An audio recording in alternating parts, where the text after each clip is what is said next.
And his friends, they didn't make fun of him for, being purple? They didn't seem to care. You're sure he was having fun? Yeah, Mom. I know what fun looks like. He still shouldn't be sneaking out. What if those bullies come back? Oliver didn't hurt them. He was really good. I'm proud of him. I can't follow him like you can, Mark. I know. I'll talk to him about not going out at night again, but you can always call me or Eve. Do we really want to stop him from being a kid? Hey, panelists, welcome back to the show. I'm Mark. And I'm Jayme. And this is going to be a spoiler-full podcast about season 3 of episodes 4 and 5 of Invincible. Yeah, everybody, we took a long break in between. Yeah, doing life got to be Invincible. lifing. Yeah, life got to be lifing, and we kind of moved away for a little bit. Jayme had a lot of things going on, which was amazing. She and I, just before we start recording, talked about her trip to Japan. So it's so fun. And then on top of that, catching up and doing live things.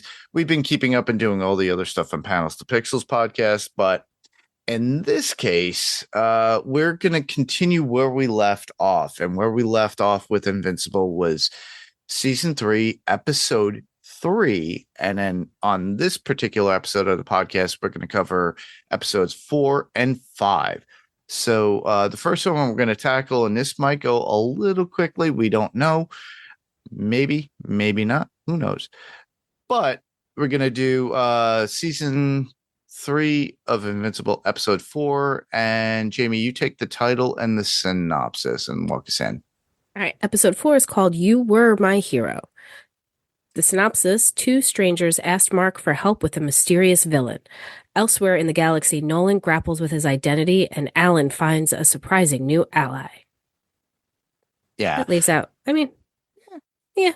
And honestly, if you think about the episode, obviously you guys have watched the episode. A lot of you should have already watched. I keep saying listening. Watch the episode. So basically, if you haven't, this is 2 stories in one. It's split in half. If you think about it, the first half is literally within Earth and what's going on, or maybe not even Earth, because they go into a different time. And then no, it's Earth. It's the King of Earth. Is it future Earth? Yeah, he says. He says he's the King of Earth. Okay, it's future Earth. It's Earth, and then future Earth, and then later on we get the whole Alan and Nolan story. So it's 2 stories in one. Which, we got to give Mark and Eve a little bit of time. Yeah, they did. There was a lot of talk about this on the internets, apparently, about like the sex and stuff, and I don't know. It didn't show.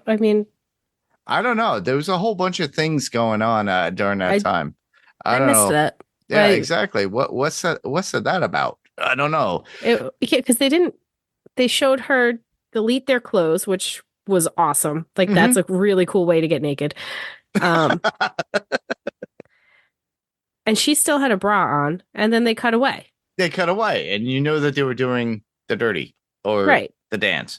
Yeah. And it's like, okay. And then I didn't understand. Maybe I watched it again, and maybe they deleted some of the stuff. I don't know. People get their panties in a knot over nothing. Yeah, I think so too. And it's animated. Well, 1, they're animated, and 2, even animated, they're adults.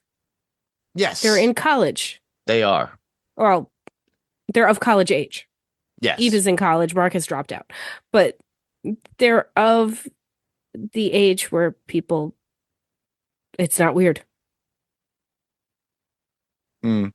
So whoever has a problem with them having sex. It was a weird situation. I remember when it came out, I was like, huh? And I looked it on. I was like, who's having problems with this? There's a lot more stuff that you could have problems with. I don't know. Anyhow, as always, this is a general discussion about the episode.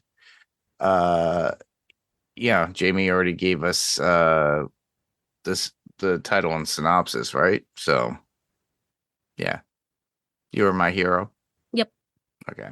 So, but generally, we like to talk about things that we like. So in the very beginning, we get Shrinking Ray and Rex shopping for everyone for the new team, which I thought was funny. I thought it was just interesting with the way he goes like, who drinks black coffee and eats ramen noodles as a meal? I don't know anybody that normally does that. Usually that's somebody in college. Yeah, that's a college kid thing. Yeah. Or you're struggling for money thing. Yeah. And apparently, Rex had scurvy at one point. So I thought it was pretty funny because the fact that Ray, it looked like they were showing interest with one another and they're going out on this. It was kind of them getting together and socializing. And Rex is not usually the one person that people are attracted to or going with. And I thought, okay, this is cute. This is cute. Okay, this is going to go somewhere. And yeah, it was really does. cute. But it also started with them kind of trauma dumping a little bit about their childhood. That is true. Which a good chunk of these supers seem to have been taken by the government for their childhood, which is this like a whole story point within this too, because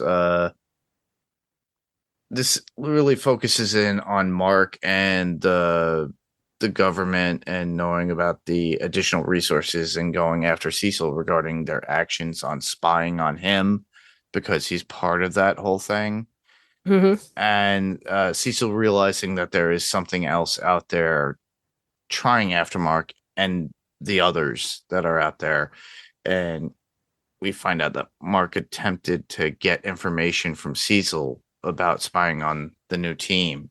He finds out and he attacks Cecil at that point. Why are you doing this? Well, he thinks because it's been a minute since we watched episode 3. Yeah, but it ended, I didn't reflect.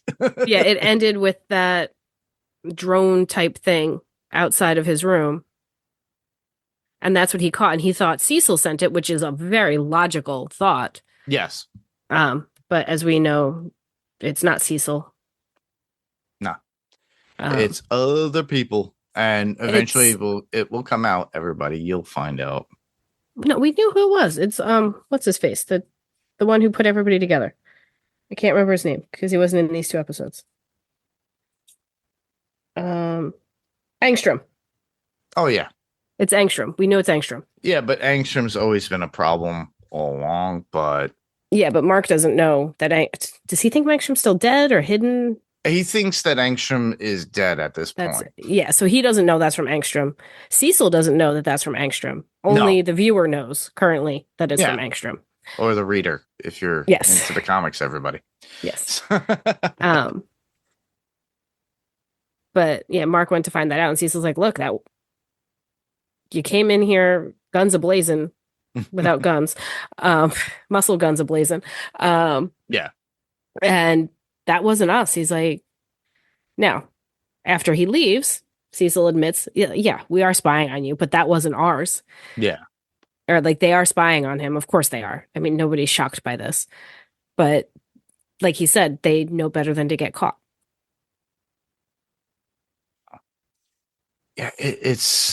Yeah, there's so much going on within this show and so many sub stories and everything else. It's very much almost like the comic where, if you were a kid back in the day, like me, where you open up a comic book and it says, see Avengers, issue number 237 to follow up on the story of Submariner and blah, blah, blah, blah, blah. Because literally that's what this is. It's like, because it refers back to an episode that we've probably covered 2 years ago. And then you're like, you got to remember. And it's like, okay, we got to go back to that again. Yeah. But it's very much in the same premise of like, it refers to something that we have seen as the reader or viewer, and then you have to go back and look at it. And I like that idea. It makes you want to binge watch the show again. I know. But it's like, how much time do you have in the day? You don't. Everybody has responsibilities. But exactly what you were saying, like Dropkick and Flight Master. Mm-hmm. They were in episode 1? Yeah. For like a minute. a minute, but they do come back in the next episode, which is No, they come back in this one. Oh, that's right. Yeah.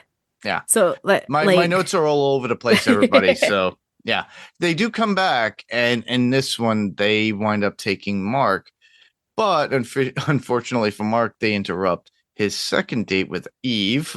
His second first date. And they are future heroes that are trying to change things and making things work for their time. They originally apparently stole the Declaration of Independence. That's what we saw. I think episode 1. Yep. And they try to get Mark to help. So they do. And I love the reason that they stole the Declaration of Independence. yeah, explain it, because I thought there was a myth in their time Mhm. that ink from the Declaration of Independence would be able to kill the king of the world. So that's why they stole the Declaration of Independence, to make a poison for the king. But like that, I mean, think about it. Like people talk about like the Shroud of Turin or something like that it has magical properties now. Yeah. Same type of story. Like such a lot. I mean, logical, illogical concept. You know what I mean? Correct. Like I thought that was a really, really brilliant idea on Kirkman's part for putting that in there. It was very creative, and I thought it was pretty funny, but it just gave me the vibes of National Treasure. Yeah. With Nicolas Cage and all that good stuff. But yeah, they wind up taking Mark, and it's as if nothing ever happened by the time he comes back, which is interesting because Eve is still sitting there. So they time traveled. So, but yeah. And even he grabs his clothes himself and brings them back. Yes. But he got the talk about what Mark says. He says it to the two kids, and he goes, "Hey, was that me?" And they're like, why do I look so miserable?" and Dropkick and Firemaster say, Fightmaster say, plus, why did I look so miserable? Fightmaster, with time travel, it's best not to ask those kind of questions. Yes. It's just like, okay. I was writing that out, everybody. It's just like sometimes when I read back, it doesn't sound right. But it's so funny, though, that it's just like, okay, so it was Mark at those interval times of that particular Mark, not of a Mark of that time. So don't get confused if you watch this again, everybody. It's not the Mark from the future. It's wibbly wobbly, timey wimey stuff. Exactly. And that's where I had to watch this twice going, wait. Which Mark is that? And when? And because Immortal says something of like, you are the Emperor, so he should be older, fatter, or bigger. Yeah, he says you look so small. Are you sick again? So Mark gets sick. So we learn a few things, assuming the timeline doesn't change. It's that, well, Mark and Eve seem to get married. Correct. Because he said the redhead doesn't even remember it. He doesn't even remember her, really. Been hundreds of years. Yeah. Yeah. Mark gets sick at some point in time. Yeah. And he leaves Earth. Yeah. Kind of like a Superman thing. Never to return. Never to return. Except as past him. Yep. But we did learn within the episode itself that Immortal is the king of Earth, because as you watch the episode, it's kind of shaded and guarded of who it is, of how the brothers keep talking about him. Dropkick and Fightmaster don't really say the name. So I don't think they knew it was Immortal. They just know him as the king. Correct, because that's the world that they grew up in. Because they're young in their world, in comparison to where Mark at this point is ancient, and they went to get ancient Mark from a previous time. So I thought it was pretty cool. And the one thing that when Mark is faced with Immortal, he says, Immortal states that, I'm not a Viltrimite, and I didn't want this responsibility. Yeah, I thought it was going to be a Viltrimite, possibly Nolan. Because if they were coming to get Mark, it's obviously not Mark. So I thought it was going to be a Viltrumite, possibly Nolan. But then when it was Immortal, I was like, oh, I didn't even think of that. Yeah, and it was so wild how the events unfold within the episode about this, because literally, they had to get them. They wound up getting arrested. So both Dropkick and Fight Master both tell him, it's like, oh, don't kill all the guards because we need to get taken in. That's the only way to get to see the Yeah. king, and then that's how they do it. And it's so funny how they Mark's like ready to take on all the robots, and they're like, no, no, no, no, no, no, no, we need this. And then they get taken away. So Dropkick and Fight Master wind up being taken away, and Mark is brought before the king, which is immortal. And they're like, oh, we'll be fine. Don't worry about it. And they were. They Yeah. had a whole plan. I feel like they've been arrested a few times. They had to have been. So, and that's when Mark has his conversation with Immortal. And it gets to that point where Mark winds up literally ripping the head off Immortal. And how fast it was. Well, he didn't. Okay, one.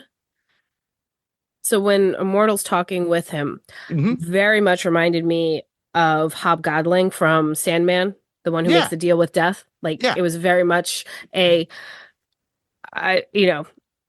first everything was great and I was doing good, and then it went Mhm. bad.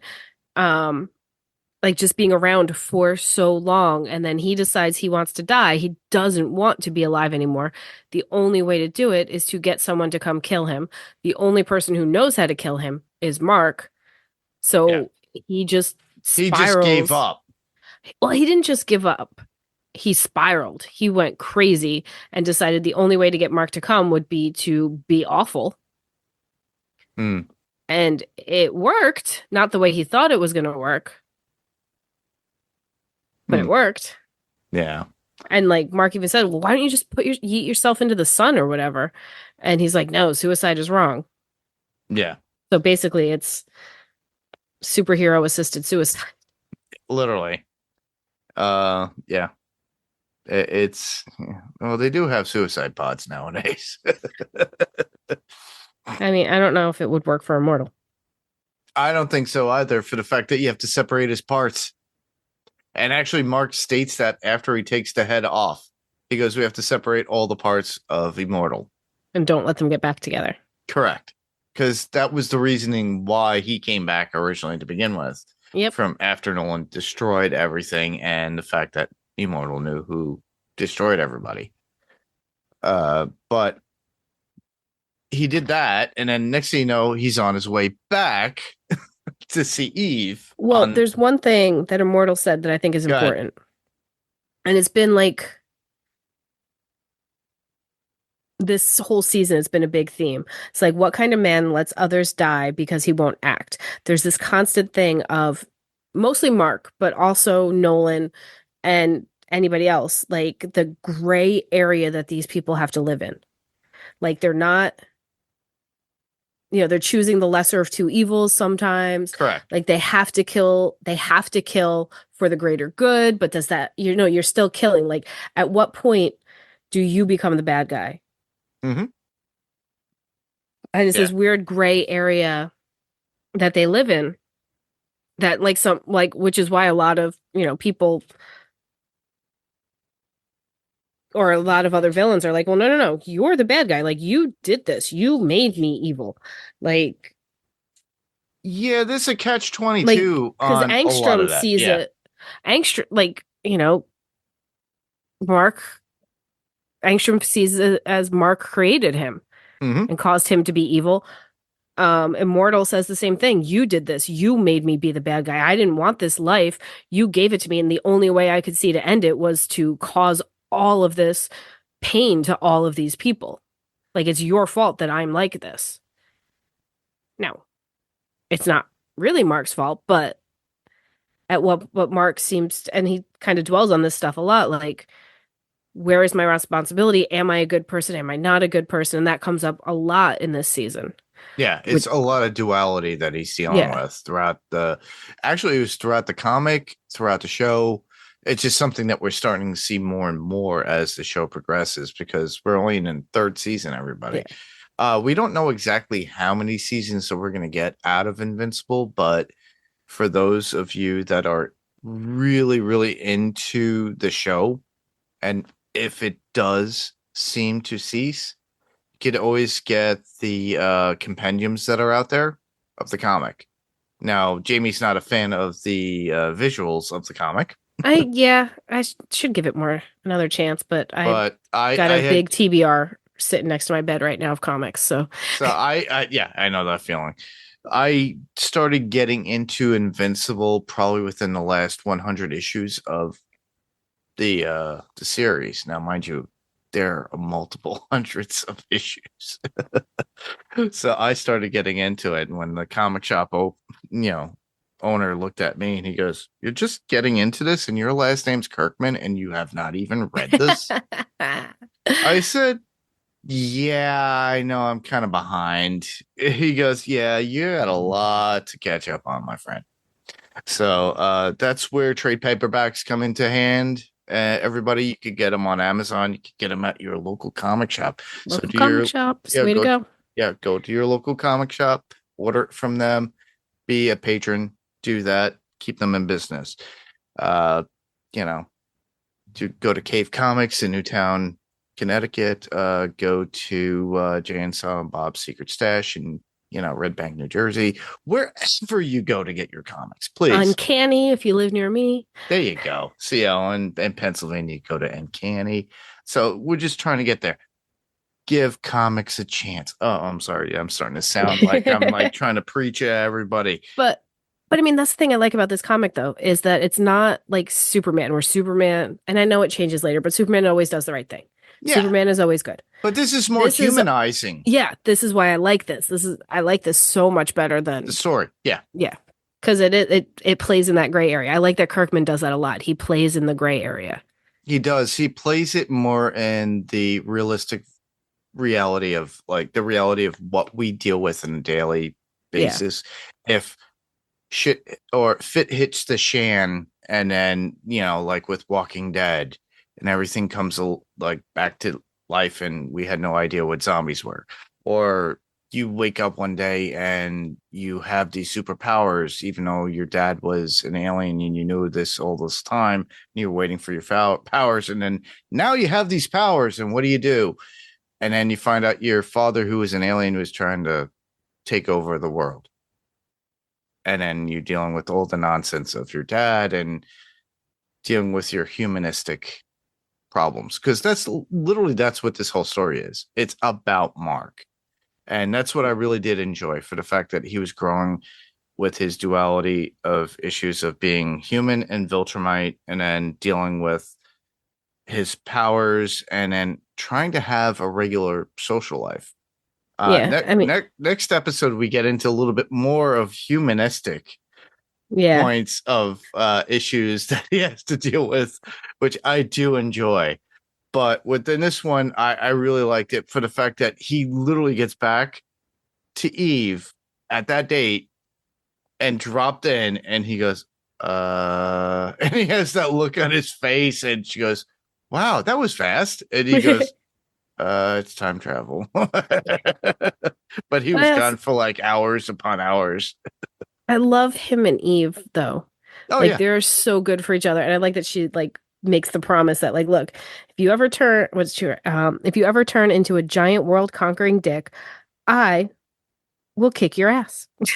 I like that. Yeah, but I mean, that's exactly what he wants and needs at this moment. Yeah.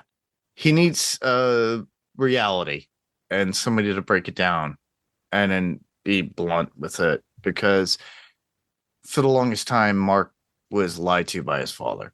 So, well, and he needs not just someone to be like, "No, you're a good guy. Like, you always do the right thing," to understand, like, hey, what he's going through. Yeah, you're going through, and if you need to be put in your place, I'm going to put you in your place. Like, trust me to do what you need. And that's what you want out of a partner. I need to smack you in the face. Yeah. We all need that every once in a while.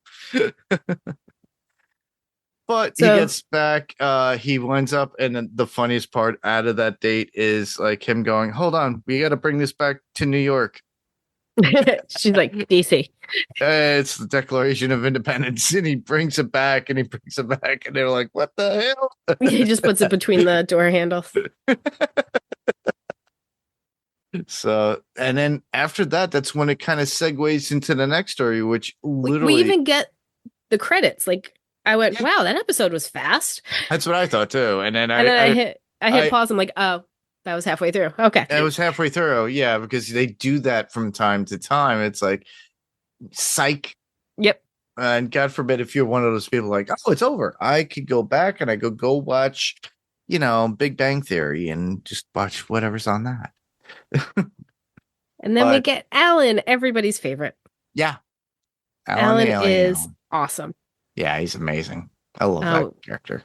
Yeah, they did a good catch up of what was going on with him. Yep. Because he's been like little pieces in so many episodes that it was nice to have that catch up just for him so you can remember, oh, he's been through a lot. That's right. It was a full story, literally, Yeah. of all the catch up of like all the little spurts that we had after every episode of how him and Nolan came together in the prison. And I Yeah. thought it was amazing. I thought it was great. It's like, for anybody, it's like, if you forgot, here it is.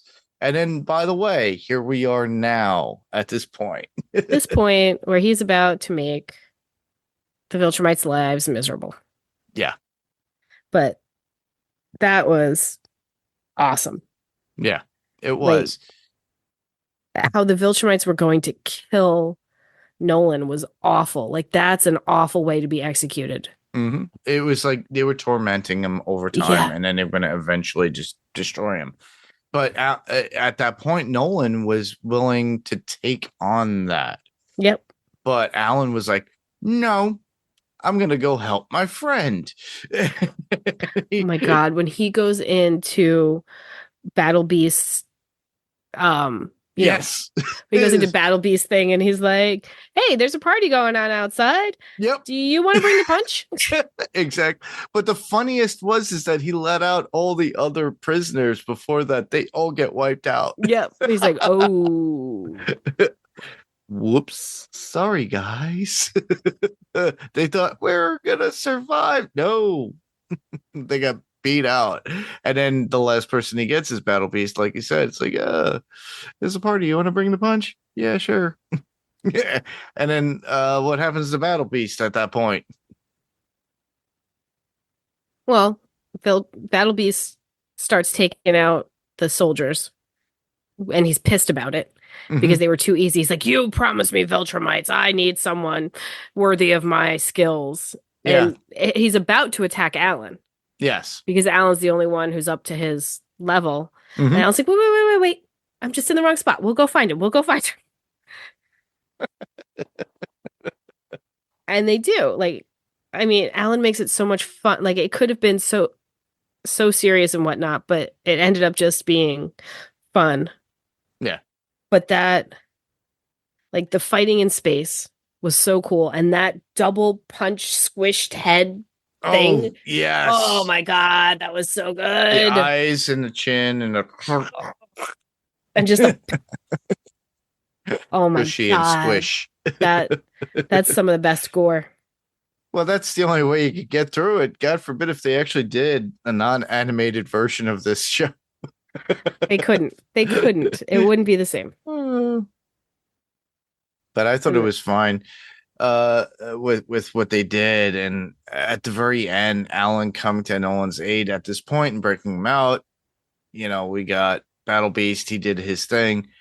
And then Nolan saying to Alan, hey, there are no fewer than 50 real bloodborne Viltrumites. Yep, there's less than 50 left Yeah. in the whole universe. In the whole universe. So meaning that They could be taken out. They could be taken out, and Nolan is one of them, as well as, well, you would see Mark as half Viltrumite. He's not full blood. He's not full blood. And neither is Oliver. No, Oliver. Yeah, Oliver. Little purple boy. He's so cute. And he's grown.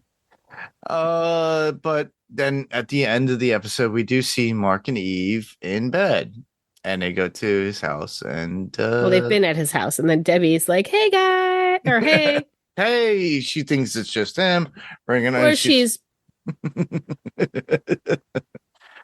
knows what's going on. She She's not does. dumb. She's No. just because she waited till it was over and then made it known that she was around. Well, that was the next episode, which we'll get into, but Yeah. with this one particularly, what I'm gonna say is, as we always do, we kind of talked about the episode casually, what we liked, what we loved. I don't have any other notes other than, I just really did enjoy the episode. It was very entertaining, as it always is. The only thing I have left is quotes, but these would be quotes that I have not brought up. Sorry, I think I said most of mine while we were I only have a few. One of which you already said one. I already said, "Hey, was that me?" and all that stuff. But another one from Mark was, "I think we need to stop in New York." And then, I think I mentioned that one too. Yeah. Oh, I had and one. Immortal. Go ahead. Was your betrayal worth death? Yes, and I'm sad that you'll never understand. Yeah. That was pretty deep. That was deep. The only one left, because you already talked about Helen Alien. That was so funny. Immortal saying suicide is a coward's disguise. And that was after Mark told him to just kill himself to get away from the world he feels he's trapped in. So that's it. That's about it. I guess we can move right into episode 5. Episode 5. This was supposed to be easy. Synopsis. Mark and Eve start a business and encounter a familiar face. Debbie worries that Oliver's growing up too quickly. And a dragon just tries to kill them all. I was thinking it was awesome that we got dragon. I know, that was so cool. Can't leave the dragon out of the synopsis. No, you can't. The way the episode unfolds is in the very beginning, it's Titan and showing him as a regular dad. He brings his daughter to school. He meets up with them. He goes to the local deli. Yeah, gets coffee, like a bodega or something. A bodega and everything, whatever, down in that area to drop off his daughter to go to school. It's a regular day. And then it's got the air of crime lord, like walking around owning the place. Yeah, like Kingpin. Kingpin. Yeah. But everything's clean. Everyone's happy. Like it's a good place to be. Yeah. Yeah. And then it kind of shifts off into prison, where we see Multi-Paul and his attempt to break out using his multiple doubles. And I thought that was brutal, but awesome in a sense, the way they were able to do that. Well, especially because if you remember what Duplicate said, is you can still feel the pain that your multiples feel. Meaning he's feeling every time they're dying. And those were some brutal deaths, but the blood coming out and dripping down was so cool. Oh, yeah. And this is not the only time he does this in this episode. Yeah. But the fact is he does it so much. He's feeling this because he's fighting for his life. Literally, for every time he's fighting for his life to be free, to get out, to do what he needs. And just the door opening the way you said, it's just like the body's overflowing, the blood soaking out, and then he's making more of himself to get away, and you don't know where the original is at any given time. You're like, wait, what's going on here? Who's the original? And like the Mahler twins. Yeah, exactly. I miss them. Yeah, I do too. And he doesn't really succeed at all. They wound up collaring him with some sort of power dampening device. Yeah, it's interesting that they didn't have him wearing it before. Yeah. I wonder if they had it for a while and then he proved to be good. Because when Kate came to visit, she was like, look, I was going to talk to Cecil about, moving you out, like helping you, because Cecil has his like rehab program. Yes. Cecil has his like suicide squad program,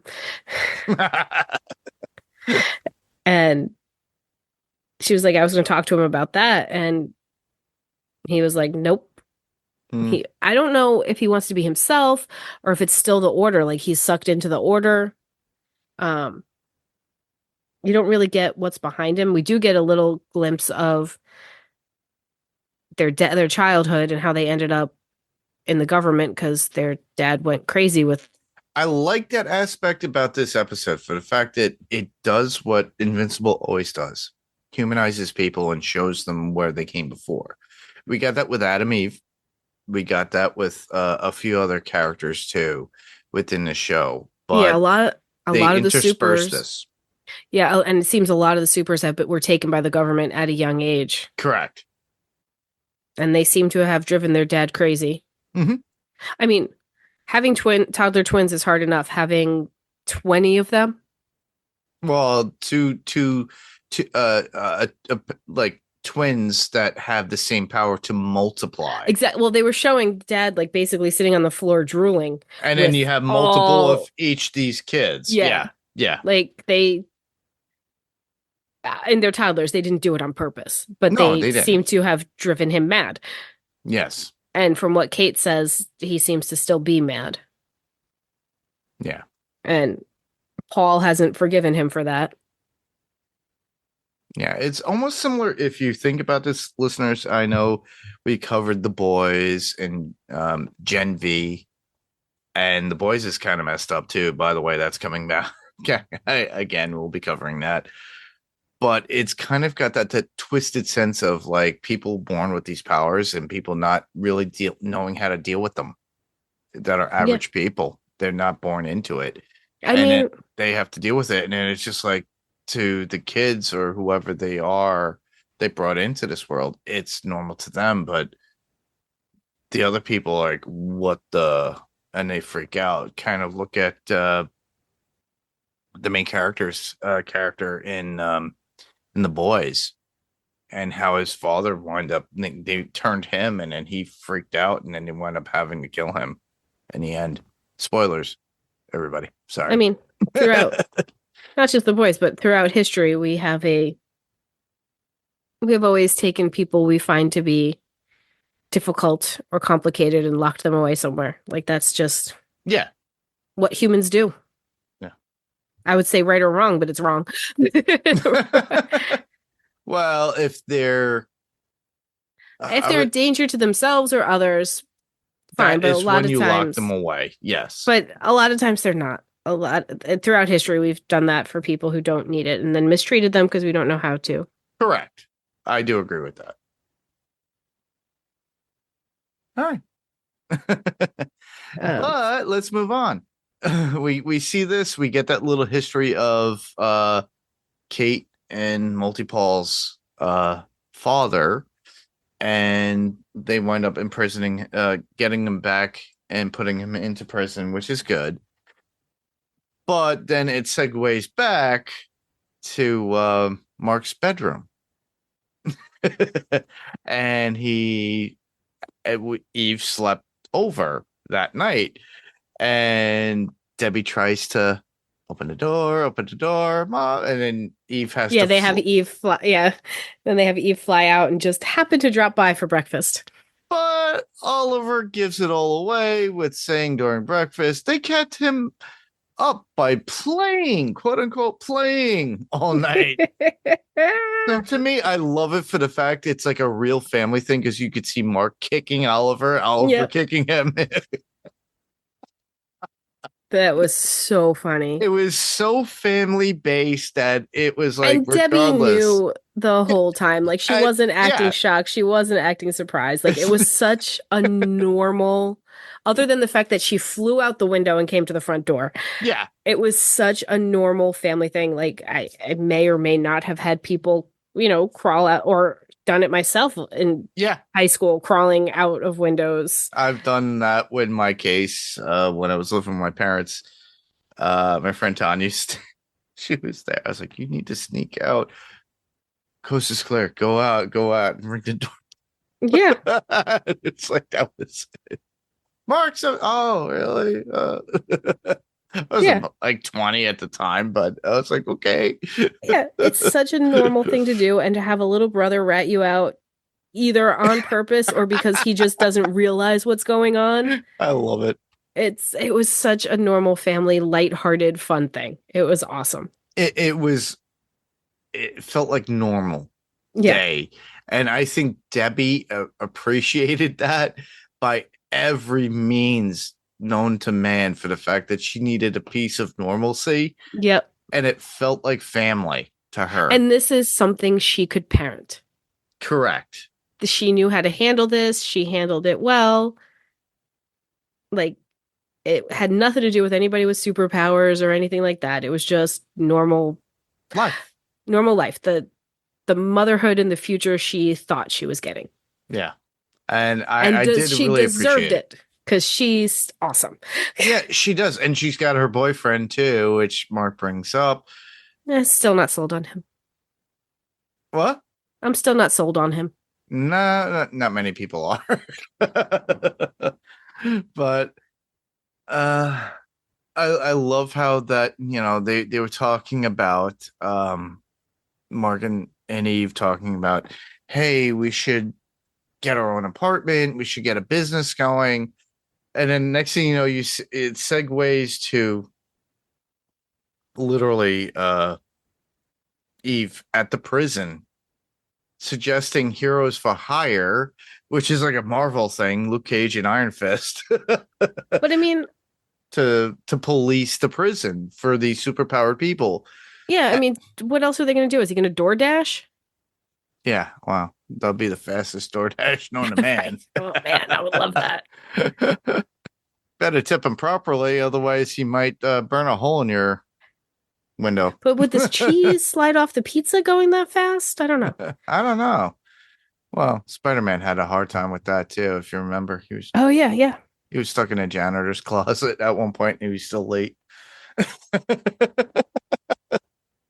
Yeah, I mean these two, I know they've known each other forever, but they're moving awfully fast.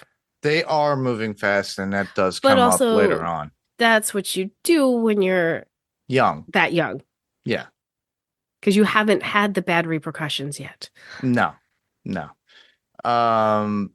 Then we see that whole talk, and I love how the prison administrator is saying to her, he goes, "You seem very young for somebody." Yeah, she is. So it was her way of trying to promote, but she apparently was able to get them that job. Yeah. And then later on, I wonder how much they charge. That's a good question. We never got that, actually. Because she did say, like, the one thing with Multipol got them about 3 months rent, I think she said. Wow. That's a lot. Yeah. 3 months rent? Because you factor in, it's probably about $1,500. I mean, how many uprisings are you having at the prison? We've had 3 so far in this show. That is true. So, yeah. You gotta... Upwards towards close to $5,000. That they had total, that they made. But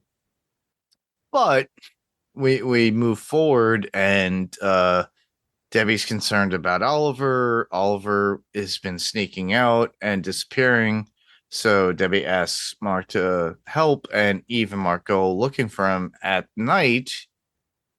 And they find him with his skateboard friends playing in the middle of the night, which is pretty cool because it's literally Oliver having friends because he was never allowed outside.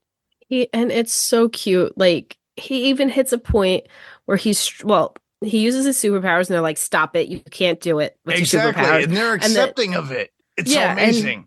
And he's like, you're right. He's like, I can do this. Like, and he tries again. Like, it's so awesome. He's such a good kid. And then when the bad kids, the big bullies come, and you think he's going to hit them, like something's going to go wrong, all he does is pants them. I thought that was amazing. It was I loved it. So great. He didn't hurt them at all.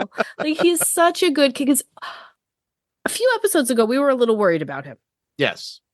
We were a little worried about. Because he was going over the top like Nolan would and things like Yeah. that. Yeah. But And- now he's reacting and working and making it more human. Yeah. And I think he's showing his human element. Yeah. It was so cute. Even though he's not human, everybody. He's Viltrumite and whatever that alien species was. Right. Yeah.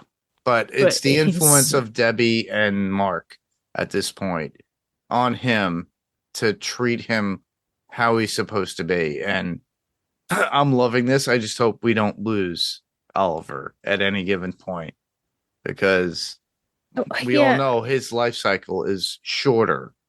Yeah, I'm Mark's. curious how that's going to play out. Yeah. But I really did enjoy the scene. I loved for the fact that he was able to do that. And even Eve said, give him his moment. Yeah. I thought it was great. And it's true. And it's like just him being a kid. But then we get the discussion of Debbie with Mark about, I know you're having sex with Eve. And blah, blah, blah, blah, blah. Mom, I don't need to talk about this. I got to go. Bye. Yeah. That was funny. But like I said, she's handling it exactly right. Like she didn't think she was ready for any of this, but she handled it with grace. Well, yeah, and she didn't say like, like if I said to my mom, "Hey, this person that I literally just started dating, even though we've been friends for a while, we're gonna move in together." My mom would have been like, "The fuck you are." And Debbie's just like, "Oh, are you sure? You sure you can handle this?" And they're like, "Yep, we're gonna do this, we're gonna do that." She's like, "All right, it sounds like you got it." But then when Mark came back and he's like, we don't got it. She's like, "Oh, thank God." but she loved the idea that he was able to come back into the fold, which was great. Yeah, she handled it absolutely right. Because if she had blown up on them, he wouldn't have wanted to come back and be like, "Hey, Mom, this isn't where I belong." And it's not like she doesn't like Eve at all. She does. No. And I think that's where it works out. In a sense that, Mark is meant to be where he's meant to be at this moment. And he also realizes that I need a lot more growing. We both do. But I just love the conversation about, hey, can we just build like a place instead of getting an apartment, get something, putting it in the park, like in the center of town or the city? And she goes, yeah, there's zoning issues. Yeah. I love that she's going to school and learned all that, though. Yeah. She learned a lot. He skipped out on college at that point. Yeah, I mean, it wasn't for him. And we missed out on his friend who you love. I forgot his name. I know. Oh, man. He'll show up again. Everybody shows up again. A lot of them do. Yeah. Then we segue into Rex cooking for Ray. It was really sweet. His little comic book invitation was pretty cute and interesting, though. Yeah, he can be such a jerk, but he can also be really sweet. And that's, again, it comes down to how he was raised. Like, he was raised in a weird way where he didn't get a moral compass like Oliver is getting. He never got to be normal. Yeah. So he's still trying to figure out how to human. Madzukas portrays the character perfectly in the inflection of how the character is. I just love it. I loved him from Brooklyn Nine-Nine.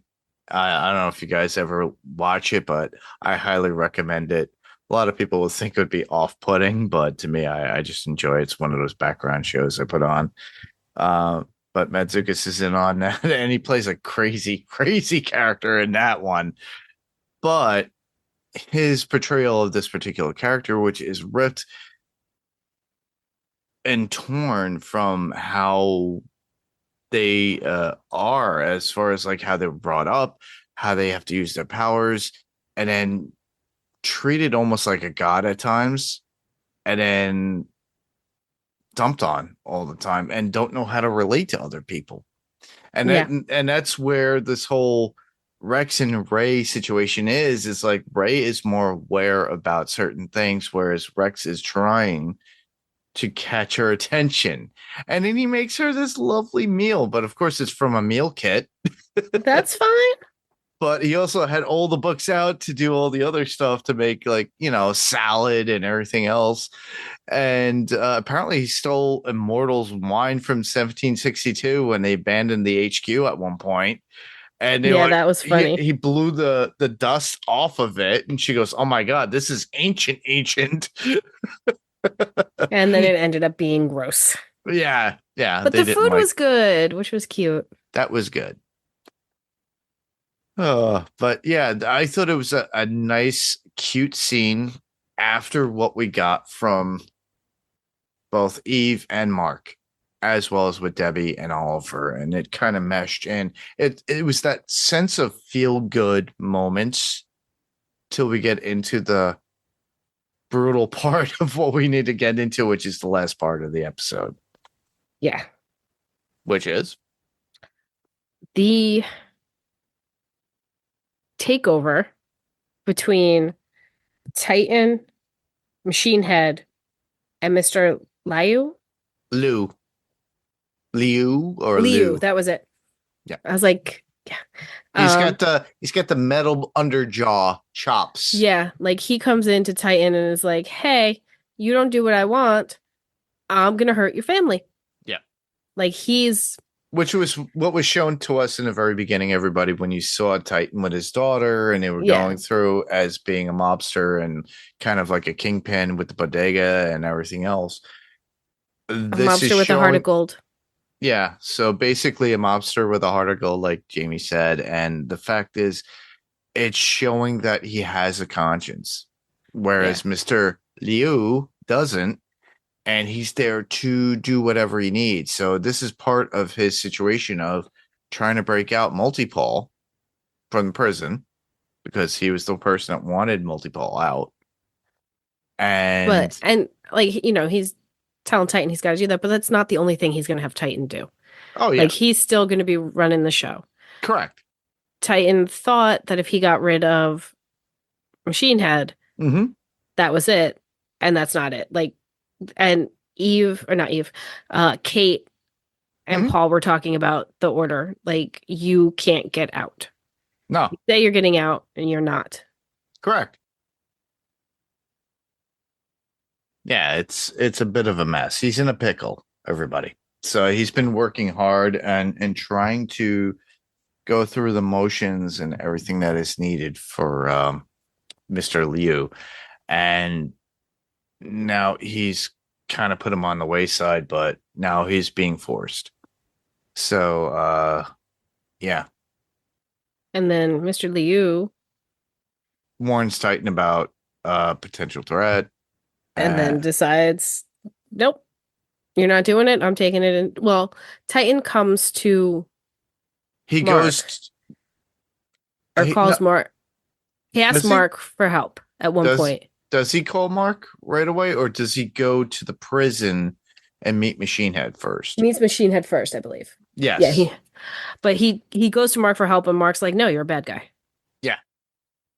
And Titan's like, "No, look around. I've made this better. You want me here. Everything's better because of me being in charge. You need to back me." And Mark is saying, "No, black and white, you're a bad guy. You're going to jail. Not only am I not helping you, but I'm going to lock you up." And then Mr. Liu gets tired of waiting and decides to turn into the giant dragon. Yeah, Dragon is so cool. He has his bodyguard like protect his human body as he turns into the dragon. Yeah. And then he takes off and he goes to the prison. That's where Mark and Titan are. Yep. And he attacks. So, not to make a pun, but it's the attack on Titan. And they wind up going after. I didn't even put that together. So they do that. And they have a full blown out battle, which is amazing too, by the way, everybody. These are the best scenes in animation that we get in this episode. And I thought, oh, this is great. Oh, this is great. Oh, big boom, boom, boom. Even Titan's getting to the point where his like stone armor is breaking off. Like it's Yeah. like looking at the thing where the thing's bricks are pulling off and you're seeing the flesh. You're getting that. That to me was like, oh, this is amazing. It can only pull this off in animation or in comic book, because if they did this in CG, guess what? It would cost Marvel another $1 million to $3 million. Yeah. The animation, what they can get away with the animation is excellent. Like this show needed to be an animated show. There was no way it could be It live had to. action. Yeah. So we get this cool scene battle and everything. And it gets to the point where Machine Head showing up and going after Mr. Liu now, or Liu, and having someone by his side to do so. It was Mr. Liu's one of his henchmen that did a double cross. Yep. With the bodyguard. And they kill Mr. Liu. And then the dragon just disappears at this point during the battle. Just poof. Poof. Gone. And then Titan thanking Mark for the help and leaving with Mr. Liu's double crosser at that point. Yeah, isotope. That's what, yeah. I oddly enough, I don't know. I don't know if you experienced this, Jayme, but with Apple TV that I have an Apple TV. I don't have my Roku. It doesn't have the Prime thing where you could actually look and it tells you all the information. Oh, anymore. no. When did they get rid of that? I don't know. I have a Fire TV, so I have an Amazon TV. It's still there for me. Ah, okay. I don't have that on my Apple TV. Everybody, when I go into the app, into the Amazon app. No, So, that's the best thing about podcasting on an Amazon show is that you can't remember somebody's name. You just hit pause. It's right there. exactly, but it doesn't have that there anymore. And I've done so many updates since. So I'd be lost. that's how it's been since the last time we podcast. Oh no, watch it on your computer. But I had to research and I was like, it forced me to look up who is this person? What were they are? And I had to do all the research and I'm like, oh my God, what happened to that part? That makes life so much easier with writing notes. Yeah. I always sound like I know who I'm talking about when I watch this show. Exactly. We sound what we do when we're in podcasting land, but it's funny. Yeah. So yeah, I had encountered that and I couldn't figure out who the double crosser was, but we see Machine Head at the very end in a suit and everything else. It's like he's the new boss in town. Well, that's exactly what he said. Like, I killed Mr. Liu, so I take over his thing. You all have to listen to me. I'm the one in charge. And that's for the Order again. Yeah. And we don't know too much about the Order. Yeah, there's not much information there. They're like the opposite of the Guardians. They're the bad guy supers. Yeah. Correct. And it just blows my mind when they kind of do that kind of thing. But then Titan comes in and he's like, I want out. Like, you couldn't have done this without me. That is I true. want out. And Machine Head's like, at first he's like, you know what? I'm happy. You can be out, blah, blah, blah. But then he goes on to this thing where he's like, you screwed me, man. Like, you killed me or you got me out of power. Like, I don't trust Machine Head to actually let Titan out. I feel like something's going to go down, or he's going to let him out, but then that means he doesn't get a lot of the stuff he's come accustomed to. Yeah. Because I think some of the control he's had at keeping the area clean and everything in order was because it's part of the Order. No pun intended there. Yeah. But if they say, hey, look, he's out, he's just the mayor or whatever, he doesn't have our backing anymore, I'd wonder how many people are still going to follow him. Yeah. Yeah. I know the feeling. Oh, wow. So it adds on for the next episode, everybody. So it's a good thing that we only concentrated on 4 and 5. Originally, we were going to do 4 to 6. I think that'd be too much. But it would have been way too much. So the final scene. Mm-hmm. Go ahead. Multi-Paul is alive and free. Mm-hmm. And Mr. Liu is still alive. The Well, dragon lives. Well, he Well, opens his eyes. well, it looked like a ghost dragon to me. Yeah, but he's something. He's something. He's not Yeah. dead. He's not dead. But I thought it was pretty funny when I got that. I was like, oh, that looks kind of like a grayish, like ghosty kind of dragon. Yeah. But yeah, I'm interested to see how that plays out. Same, yeah. But that's where we'll leave it off at that point for this particular episode, because we're going to go into, we're going to do episode 6 and 7 in another week or so. And then that way we'll do that. But to let you guys know, with news and things that are coming up for Pounds to Pixels podcast, yeah, we know there's been like a little bit of a lull in between episodes, so just keep that in mind. But Steve and myself are going to continue and do Ironheart. We're going to do 2 episodes a week, so keep that in mind. We're going to do that. Jayme and I will be continuing our coverage until we complete season 3 of Invincible. Rob, Frank, hopefully Adam Gonzalez, and Becky and myself will be covering the new Superman movie and possibly doing a comparison. Yay, crypto. Yep, crypto. So we'll be doing a comparison of all the Superman films, like Man of Steel, the original Superman, and this particular Superman. We might talk about Superman Returns, but I don't know. That seems to be more of a sequel with Brandon Routh. But if we had an original movie of Brandon Routh reintroducing the Superman character, I would have been like, yes, that would be perfect because I love Brandon Routh.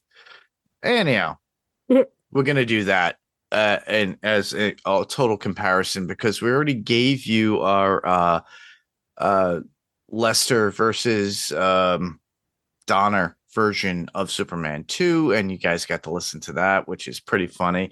Rob was very silent for the first half of the podcast, but came in and gave us his judgmental thought, which is very fine. I understand where people come from, where it's like, I'm not nostalgic or anything, but he realized he was like, wow, that movie is old. And it is. But also, they're not that great movies, back then. But for the time they were, for those who grew up and lived it and who are nostalgic like myself at times, you realize it's like you grew up on this, and that's what it's like. So, but we're going to talk about this. So he's going to have a love of, I'm going to spoil this anyway, Man of Steel. Me, I do have a love for the original Superman because it was the first time we got, they told us that we could see a man that could fly. And then we're going to get the new movie and then compare it to the first 2 versions or iterations, if you think about it. So it's not like I don't like Henry Cavill. I do enjoy Henry Cavill as Superman. He is, well, I could say it. He's handsome. And if I could be him, I would want to be him, because a lot of women think he's beautiful and handsome, but he's also a geek. Everybody keep that in mind. He builds computers. Anyhow, and then we have Christopher Reeve, and then we're going to compare it to the new version, but we're also going to look at it in the ideals of comic book based and how it's been transferred to cinema and things of that nature. So check that out when that comes out. Jayme and I will be doing Sandman cast. Yay, Sandman. So Sandman season 2 is coming out July 3rd. So Jayme and I will be tackling that. We'll be doing that 2 episodes per episode, 2 episodes of the show per podcast episode. And that will be on Podcastica for the Sandman cast, as well as Pounds to Pixels podcast. So it's a collaborative. So keep that in mind. So whatever you hear there is going to be heard here as well. But please hear it where you can hear it here. So give us some final listens. season, which is sad. It is the final season. There is a lot of controversy going on with Mr. Neil Gaiman, which is also sad. which is also sad. And I got to meet the man twice, and I have no clue. I think the last time me and Jayme had spoke about Neil Gaiman, at that point, we were talking about his music that he was promoting for his new band. And And I went to see him in New York City. oh, yes, you did. And then the whole thing came out about Mr. Neil Gaiman. We are going to not talk about Mr. Neil Gaiman as far as everything that's been going on with him when we do discuss the show. We're just Yeah, going to talk about the material itself and the love of the work that was done within the show and the writing, and that is all. We'll just keep it at that, keep it a little bit more professional, and we'll see what happens with the outcome with that stuff. But other than that, if you go to piratecoreentertainment.com site, obviously it's still under construction. I still have to get work with AI apparently to get everything going, but we have other podcasts, Dinner with Her or with Her. Yeah, that's exactly what it is. That's the podcast with Mandy and her friends, and they talk about independent women within history and their effect upon history as being women, and doing some dishes and dinners that they do, and their impact on society as a whole, which is amazing. So check that out. Dinner with Her. You can find that on the Piratecore Entertainment podcast, as well as What's On Tonight. And that's on the Piratecore Entertainment podcast, or as well as What's On Tonight podcast. So I believe Becky's been putting that out. So check that out. They finished up The Pit, which was amazing. So check that out. But they are doing The Better Sister that is out there as well. I haven't heard of that. Oh, it's it's a really decent show. Where is that? Hold on, let me take a look, because I did watch the whole thing and I forgot where I found it. The Better Sister. That could be found on Amazon Prime with your subscription. And it has Jessica Biel, Elizabeth Banks, Kim Dickens, and Gloria Rubin, Corey Stoll, if you remember from Ant-Man or Ant-Man and the Wasp, Quantumania. He missed that on the second. I'm going to have to check this out. This looks good. And then listen to the podcast. Yeah, it's a murder mystery style kind of show. Interesting. Something that kind of Jessica Biel was doing long before, which I really did enjoy what she did with Sinner, The Sinner, which came out in 2017. And that became a show that went on and on and on. Jessica Biel doesn't seem to act too much, but when she does, it's very pivotal. Yeah, she's got the ability to choose her stuff. Yeah. And Elizabeth Banks herself, I think, is both of them beautiful, but equally talented and very much aggressive with the work they've done. If you, Elizabeth Banks literally did Cocaine Bear, everybody. You all know that. We covered that on Adrenaline Cinema podcast, and so did Daphne and Paik on Run for Your Lives, but we did it first. It was pretty funny when we actually did cover it first. I saw it like a week after it came out at a matinee, and not many people were there. But Elizabeth Banks is very, very creative. She tried to redo the Charlie's Angels,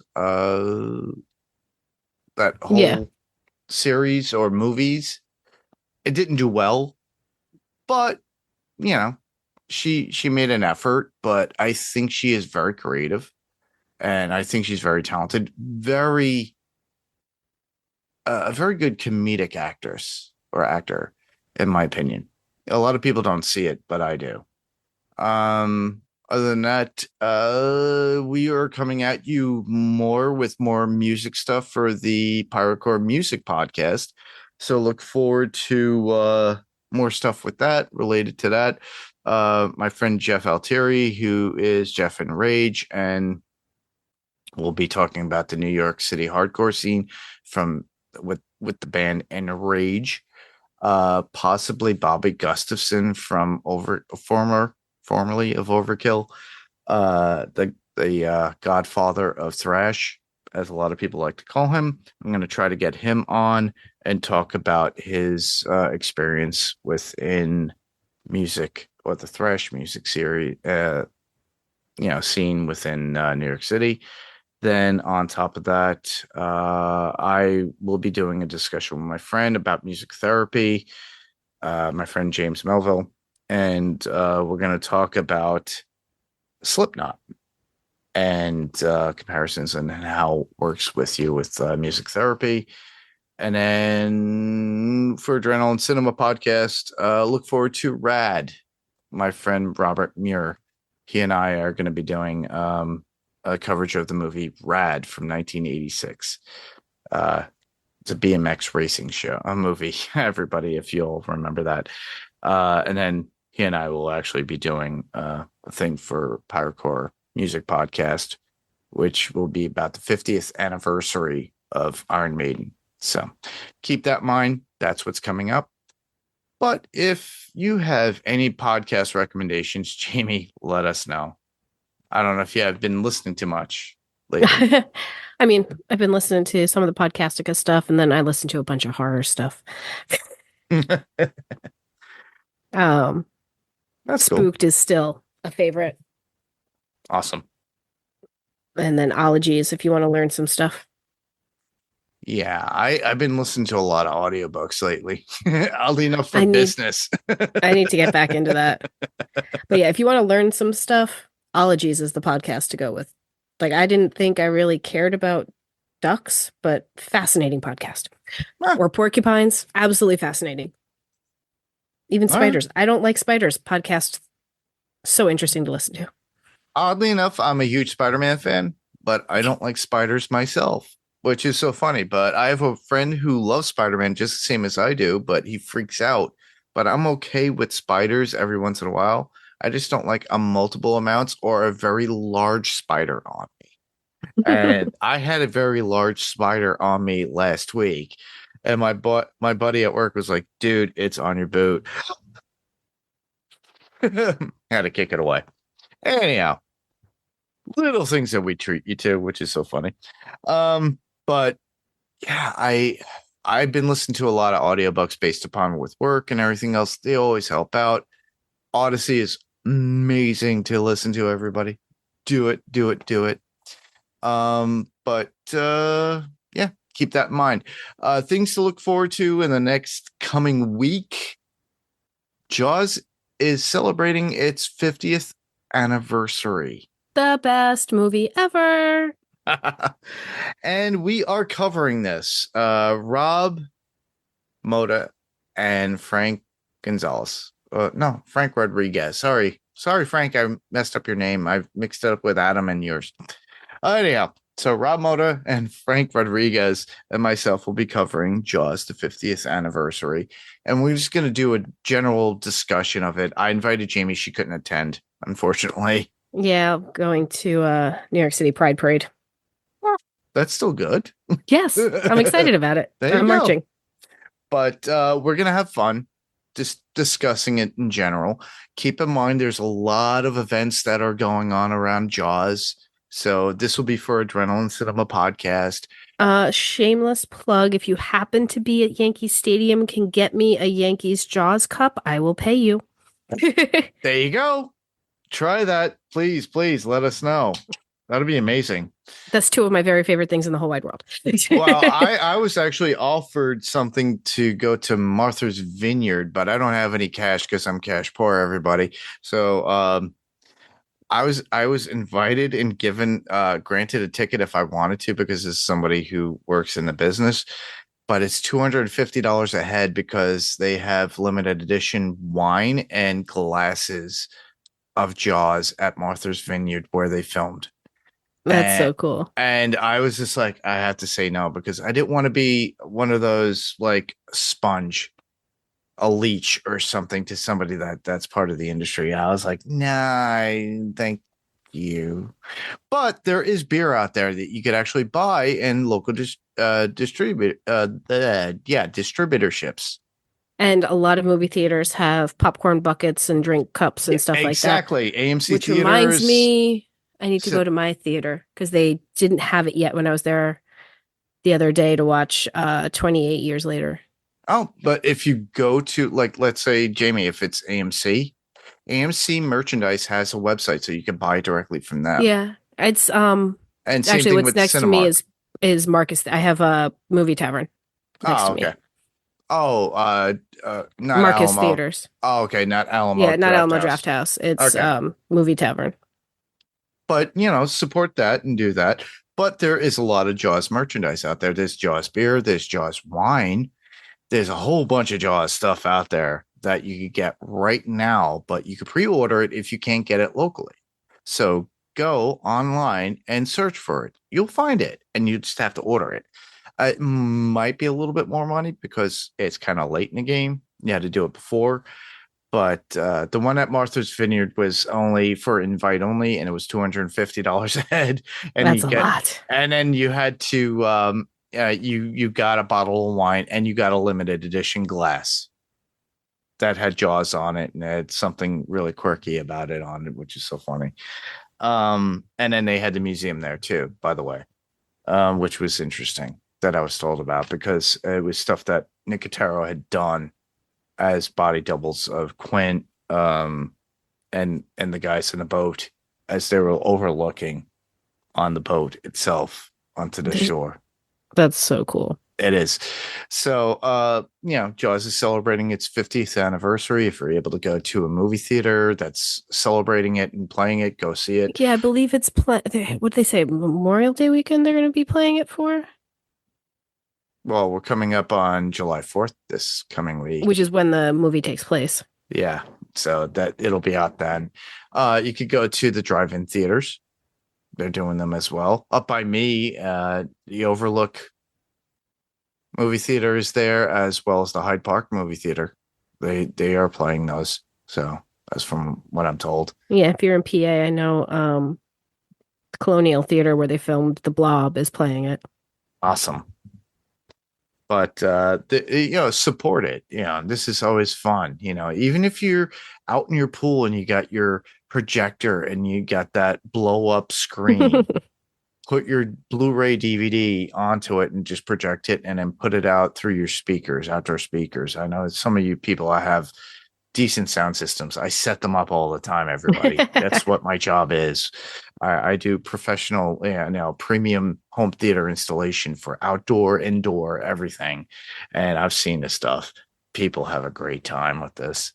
Do it. Have fun. Have fun with your kids. If they've never seen it before, show them. And honestly, think about it. Jaws, not very bloody, not very disgusting in any way. It's very thriller. There's some blood. It's PG though. Yeah. I mean, yeah. Still PG. When a certain fisherman dies, it's a little violent. That is true. That's the only time when you actually do truly see it. Even in the very beginning with the first shark attack, it's not. I mean, there's blood in the water. There's not. Yeah, it's not. You don't see viscera or anything like that. But and Ben Gardner's head makes me jump every time. Is that when they go underwater and it comes out? Yeah. All right. Yeah. It has its moments. But it has its moments. But it's worth watching. It is worth watching, but I would say nobody under the age of 10. Yeah, I mean, look, if you're a parent looking for it, show it to your kid, watch it first. You know what your kid can handle. Exactly. But check that out. These are the things that are coming up. This is what we're doing.